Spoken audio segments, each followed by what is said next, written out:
आओ मैं आपको एक कहानी सुनाऊं शहर मदीना की। सैयदना सिद्दीक अकबर रज़ी अल्लाह ताला अन्हु का दौर है कि कहत पड़ जाता है और लोग दाने दाने को तरस जाते हैं। आपने ऐलान किया कि शाम तक मसला हल हो जाएगा। क्यों कि हज़रत उस्मान गनी रज़ी अल्लाह ताला अन्हु का तिजारती काफिला वापस आ रहा था मदीने में। 1000 ऊंट गले से भरे हुए शहर मदीना में पहुंचे। ताजर पहुंचे और उन्होंने कीमत लगाई कि जो चीज़ 10 रुपए की आप खरीद के लाए हैं हम 12 रुपए में खरीदने के लिए तैयार हैं। हज़रत उस्मान गनी ने कहा कि मुझे ज़्यादा नफ़ा चाहिए, मौका है, नफ़ा ज़्यादा से ज़्यादा कमाएं। हज़रत उस्मान गनी बहुत कामयाब ताजर थे, तिजारत के उसलूब को समझते थे। कहा मुझे ज़्यादा नफ़ा चाहिए। उन्होंने कहा कि 10 रुपए पे 3 रुपए ले लें। आपने कहा मुझे इससे भी ज़्यादा चाहिए। हत्ता कि उन्होंने 10 रुपए के माल पर 15 रुपए ऑफर कर दी। आपने फरमाया कि एक ख़रीदार ऐसा है जो 10 गुना दे रहा है, मैं तो उसे बेचूंगा। उन्होंने कहा कि वो ख़रीदार कौन है जो 10 गुना दे रहा है, 10 रुपए की चीज़ 100 रुपए में ख़रीद रहा है तुमसे। तो हज़रत उस्मान गनी ने अपने गले के इंचार्ज से कहा कि ये सारा गला मदीने के गरीबों में बांट दो, मेरा रब मुझे 10 गुना इसका अजर देगा। ये है सौदा, ये मौका आया है कि ऐसा सौदा किया जाए।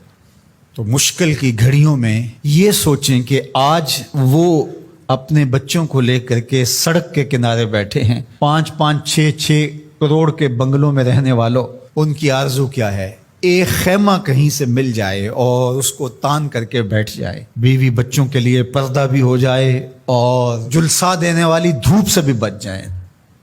ये उनकी आरजू है, ये तमन्ना है। और हम उस खैमे को 2 गुना 3 गुना महंगा करने जा रहे हैं। ज़रा एक लम्हे के लिए सोचो कि अगर हमारे बच्चों को यूं सड़क पे आना पड़ जाए, हम अल्लाह के लाडले तो नहीं हैं, इब्तलाओं और आजमाइशों से हमें भी गुजरना पड़े। आसूदा हाल लोग मांगने पे आज मजबूर हुए, जो खुद बांटा करते थे, दिया करते थे, आज अगर कितार में वो लग के खड़े हैं तो कयामत नहीं है। तो ये कयामत यहां भी तो आ सकती थी। तो आज 2 गुना 4 गुना करने वाले जरा एक लम्हे के लिए सोचें कि उनको अगर यूं खड़ा होना पड़ जाए धूप में, जुलसा देने वाली धूप में, अपने बच्चों को लेकर, अपनी बीवी को लेकर, अपनी शहजादियों को लेकर के, तो बताओ क्या मिजाज होगा। तो ये मौका इस तरह की कमाई करने का नहीं, आखिरत की कमाई करने का है। ये मौका उन गरीबों की दुआएं लेने का है। ये मौका उन दुखियारों की, लाचारों की, परेशान हालों की, मजबूरों की, उन फंसे हुए लोगों की दुआएं लेने का है।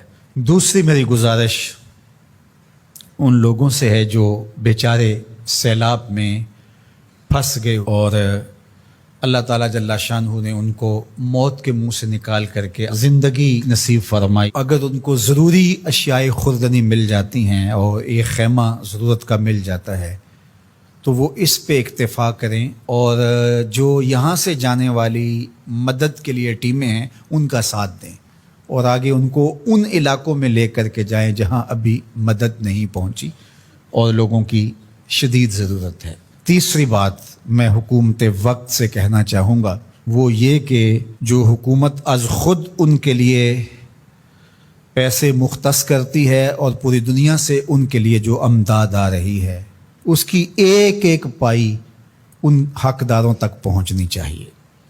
माजी के तजुर्बे अच्छे नहीं हैं, बड़े तल्ख तजुर्बात से हम माजी में गुजरे हैं, ये उनका हक है। चावल का एक दाना भी अगर तुम्हारे पेट में चला गया वो तुम्हें चैन जिंदगी भर नहीं लेने देगा, तुम्हारी नस्लों को भी उसका हिसाब देना पड़ेगा। इसलिए जो भी मदद आ रही है उन लोगों की अश्कशोई के लिए वो 1 रुपया है या 1 लाख रुपया बनता है फी कस के हिसाब से, पूरे इंसाफ के साथ, दयानतदारी के साथ, शफाफ तरीके से उन मजबूरों तक, उन लाचारों तक, उन मफलूकुल हाल लोगों तक। आप तो अच्छे घरों में रह रहे हो, आसूदा माहौल है, हर तरह की खैरियत और आफियत अल्लाह ने महफूज रखा है, तो हवस किस चीज़ की? उन लोगों तक पहुंचाओ जिनके मकान भी पानी में बह गए। अल्लाह की रज़ा के लिए ये काम करने का वक्त है और इस मुश्किल वक्त में انصاف کے ساتھ، شفافیت کے ساتھ جب حقداروں تک حق پہنچے گا تو عرش کا مالک بڑا راضی ہوگا، پاکستان کے حالات بدلیں گے۔ لیکن ماضی جیسا تجربہ ہوا تو اللہ کی ناراضگی ختم نہیں ہوگی۔ تو یہ میں گزارش کروں گا کہ شفاف طریقے سے آیان سلطنت کی ذمہ داری ہے اس آنے والی امداد کو ان تک پہنچائیں۔